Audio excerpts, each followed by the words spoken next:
सवितुर्वरेण्यं भर्गो देवस्य धीमहि धियो यो नः प्रचोदयात्। नमोऽस्तुते व्यास विशालबुद्धे फुल्लारविन्दायतपत्रनेत्र येन त्वया भारततैलपूर्णः प्रज्वालितो ज्ञानमय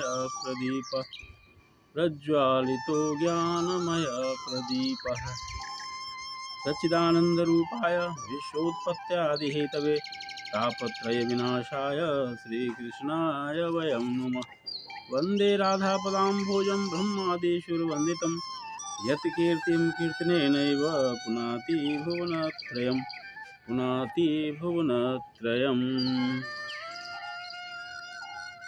सभी भागवत प्रेमियों को राधे राधे। आइए आज पुनः आम्रपल्लवों की छाँव में बैठकर हम लोग भागवत रस का पान करते हैं।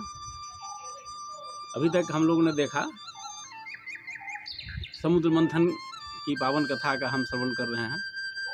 इस समुद्र मंथन की पावन कथा का बहुत ही अच्छा वर्णन है भागवत में और इसके पीछे संदेश भी है। और इस हर कथा की अपनी अपनी कुछ खासियत है, इसमें भी कुछ खास बातें हैं। सबसे बड़ी बात ये कि इसमें भगवान का एक ही साथ कई अवतार हुआ। जो भगवान समुद्र मंथन के लिए गए वे वहाँ कच्छप रूप में भी आए। कच्छप मतलब कछुआ, कुर्म। कच्छप रूप में अवतार लेकर के वे मंदराचल पर्वत के आधार बने तो समुद्र मंथन संभव हो सका। तो यहाँ कच्छप अवतार भी हुआ और भगवान जो पूर्व से थे वो तो वहाँ थे ही। फिर उन्होंने मोहिनी स्वरूप पकड़ा, देवताओं को अमृत देने के लिए मोहिनी स्वरूप उन्होंने धारण किया और दैत्यों से छल कर करके देवताओं को सारा अमृत पिला दिया। इस संबंध में हमने पहले भी कहा था कि इसके पीछे एक भाव भूमिका भी है। पूज्य डोंगरे जी की का कहना है कि हमारा जो मन है वही मंदराचल है और इसको भगवान नाम रूपी कच्छप के आधार पर इसको स्थिर करना है। जब तक मन स्थिर नहीं होगा तब तक जीवन का मंथन संभव नहीं है और यही मन अस्थिर न होने के कारण ही जीवन में उथल पुथल रहता है, जीवन का सही मंथन नहीं हो पाता है। आज हम देख रहे हैं कि बड़े बड़े ऊंचे पदों पर बैठे हुए लोग जीवन की साधना नहीं करते हैं क्योंकि उनका मन स्थिर नहीं होता है। और ख़ास करके नई पीढ़ी जो छोटी मोटी असफलताओं से घबरा करके आत्महत्या तक कर लेते हैं, इसका यही एक कारण है कि अपने जीवन का मंथन सही ढंग से नहीं कर पाते हैं, इसलिए कि उनका मन स्थिर नहीं है। ये नहीं समझ पाते हैं कि असफलता केवल यह सिद्ध करती है कि सफलता का प्रयत्न पूरे मन से नहीं किया गया। तो अगर इन बातों पर हम चर्चा करें, इस पर चिंतन मनन करें तो पता चलेगा कि हमारा जीवन मंथन सही ढंग से नहीं हो रहा है। हमने भगवान नाम को अपना कोई आधार नहीं बनाया और उस आधार पर अपने मन को स्थिर नहीं किया। ये सब बातें हैं, ये सब संदेश है ये समुद्र मंथन की प्रक्रिया का। और हम यह भी देखें कि जब भगवान ने मोहिनी रूप पकड़ा और फिर उसके बाद जब अमृत बांटने के बाद सामान्य रूप में आए तो दैत्यों ने उन्हें काफ़ी फटकारा भी। तो क्या करते, भगवान का जो अपना उद्देश्य था उसको पूरा किए। जो भगवान के चरण कमलों में जिन्होंने आश्रय नहीं ग्रहण किया है वे श्रम करके भी अमृत नहीं पा पाते हैं, सफलता रूपी अमृत नहीं पा पाते हैं। इसलिए हर कीमत पर कर्म करते हुए भगवान के चरणों का आश्रय ही ग्रहण करना चाहिए। ये इस कथा से संदेश भी देता है। और आगे उसमें से कुछ और भी चीज़ निकले, जैसे वारुणी देवी निकली, उसे दैत्य ले गए। पद्मराग मणि निकला, कौस्तुभ मणि, इसे भगवान ने अपने गले में धारण किया। कल्प वृक्ष निकले। इस तरह से बहुत सी चीज़ें उसके बाद आई। और उसके बाद भगवान इस प्रक्रिया के बाद, समुद्र मंथन के बाद गरुड़ पर बैठे और वहाँ से अपने धाम चले गए। तो देवताओं को जब अमृत पिला दिया गया तो दैत्यों ने इसे बर्दाश्त नहीं किया। स्वाभाविक है, भगवान ने छल किया था उनके साथ, उनके अनुसार।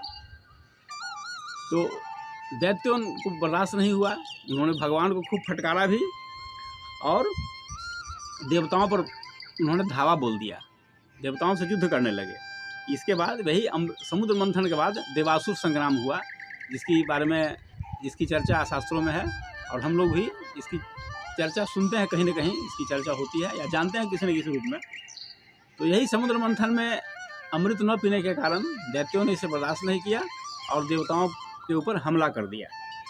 भगवान अपने धाम चले गए तो देवता लोग भी भीड़ गए।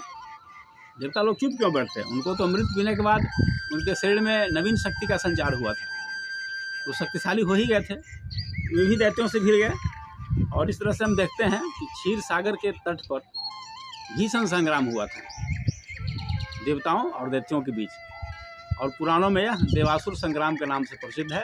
इसके पीछे का यही कारण है कि उन्हें अमृत नहीं मिला था और देवता तो अमृत पी करके पूरी की पूरी शक्तिशाली बन गए थे। तो दोनों में बहुत भिड़ंत हुआ, ज़बरदस्त भिड़ंत हुआ, दोनों में खूब ज़बरदस्त संग्राम चला क्षीर सागर के तट पर।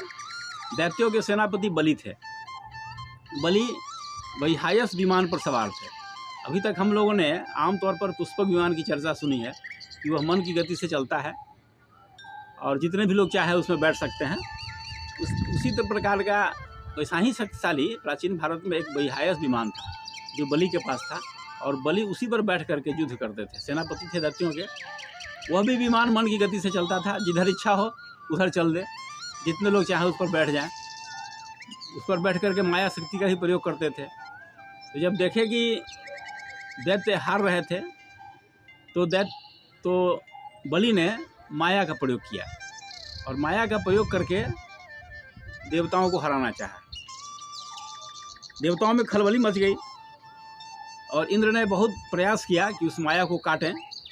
कभी दिखाई देता था, कभी नहीं दिखाई देता था। तो बड़ी उलझन थी देवताओं के समक्ष कि भाई इस माया को कैसे काटें। तो जब देवता थक जाते हैं या हम लोग भी जब कुछ थक जाते हैं, जब सफलता नहीं मिलती है, तब भगवान की शरण में जाते हैं।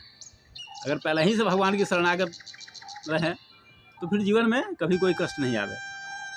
तो जब इंद्र ने बहुत प्रयास किया और उस माया को नहीं काट सके, तब सभी ने मिलकर के भगवान से प्रार्थना किए।